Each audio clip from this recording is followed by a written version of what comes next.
এক যে ছিল দেশ, এক স্বর্গরাজ্য। সে দেশ হচ্ছে পরীদের দেশ।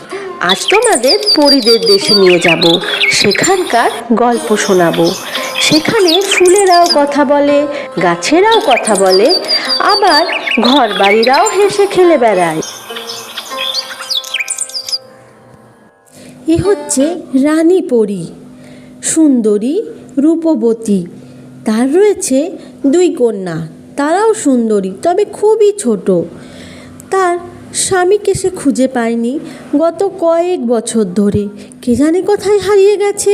নিজেই একা মানুষ করছে তার দুই সন্তানকে। আর রানী পরীর নাম আলোকমালা। কি রে, তোরা এতক্ষণ কোথায় ছিলি? কতক্ষণ থেকে খুঁজছি আমি।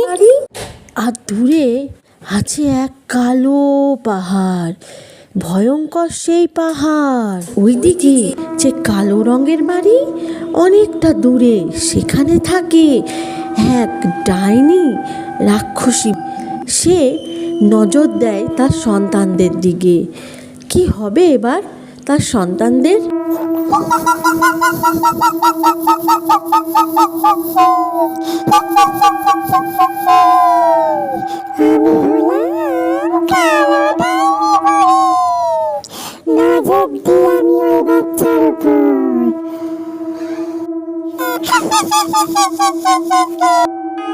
পরিমা আজও সেই ঝর্ণার ধারে তার স্বামীকে খুঁজে বেড়ায়, যেখানে তাদের শেষবার দেখা হয়েছিল। কোথায় স্বামী, আপনি কোথায় গেলেন? এখানেই আমাদের শেষ দেখা হয়েছিল, তারপর আর আপনাকে আমি খুঁজে পেলাম না। স্বামী কোথায়?